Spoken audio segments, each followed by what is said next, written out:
The biggest mistake that send mums make when they feel overwhelmed. Today I want to talk about something that I see all the time, and honestly it's something I did for years as well. The biggest mistake I see send mums making when they feel overwhelmed is waiting until they're completely burnt out before you do anything about it. And I get it, I really do. Because when you're in the middle of life, when things are busy, chaotic, stressful, you don't feel like you can stop. There's always something to do, someone needing you, something that feels more important than you. So you tell yourself, I'll deal with it later. I just need to get through today. And once things calm down, I'll take a break. Yeah, let's be honest for a second here. When do things ever fully calm down? They don't. And what happens instead is that the stress doesn't just disappear, it builds quietly in the background until one day you snap or you shut down or feel like you just can't cope anymore. And that's the point where most people finally stop. But by then you're already running on empty. I used to live like this, constantly pushing through, ignoring the signs, telling myself I was fine when I really wasn't. I'd keep going and going and going until my body or mind basically forced me to stop. And when that happened, it wasn't a small reset I needed. It was a full shutdown. And that's exhausting in a completely different way. And this is the bit that changed everything for me. I realised that it wasn't just about managing the breakdown, it was about catching myself before I got there. Because overwhelm doesn't just appear out of nowhere, it does give you signs. Awareness is important here because once you start noticing them, you can't unsee them. And that is the first step moving forward. So for me, it looked like getting irritated over small things. Ridiculous things. I would have a great day and then I would ask everybody what they wanted for dinner. And they would all be like, oh, I don't mind.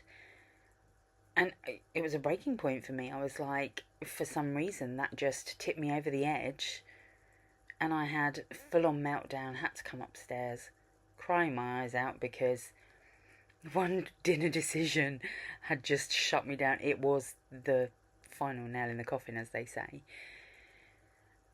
But feeling that tight, tense feeling in my body, my patience getting way shorter, that constant, I can't do this feeling, creeping in. Those weren't random, they were warnings, and I was ignoring them for such a long time. But here's the mindset shift that you need. You don't have to wait until you're completely overwhelmed to take care of yourself. In fact, the earlier you respond, the less it builds. Looking after yourself isn't something you do when everything's gone wrong. It's what stops everything from falling apart in the first place. And I'll hold my hand up. I wasn't doing that, and I just kept falling apart. And it was getting worse. But then I started taking action. And these are the things I want you to try. Start noticing your early signs. Not the big meltdown, the build up before it. And the moment you notice it, do something small. For me, it was sticking my headphones on and listening to music. Music is my happy place. It's what helped me calm down. And I just love putting my headphones on, putting music on, and just stepping away from it all. And that's the thing, stepping away for a minute, taking a deep breath. For me, obviously my music, but now I use my calming blend because I put that on my wrists, I close my eyes, and the scent of the oils work really, really well to help clear me, calm me, along with my music. It doesn't have to be big. But just remember to try and do it early on rather than when you've hit full meltdown. And if no one's told you this, you don't have to hit rock bottom to deserve support. You don't have to be completely broken to take care of yourself. And honestly, that's why I created what I create. My first ever blend was my frazzled mum. because I know life doesn't pause for us as send mums, not even a little bit, even when they're adults. You don't suddenly get an hour to yourself, but you might get a moment, and sometimes that moment is enough to shift everything just slightly so that you can keep going without losing yourself in it. More recently, I did a study where I had 20 mums try my Frazzled Mum blend, and I got them to fill out forms on a daily basis over 14 days for them to tell me how it felt, what it was like, how calm or stressed they were before they used the blend, how, where they felt basically after using the blend.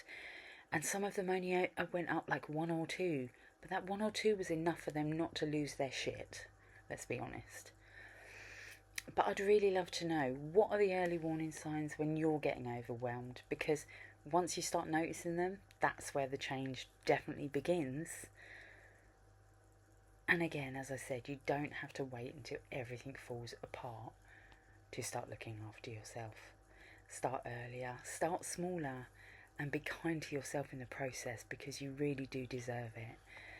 But don't let it get to the point where you're having the biggest meltdown and the biggest breakdown like I did, because that's not helping anyone.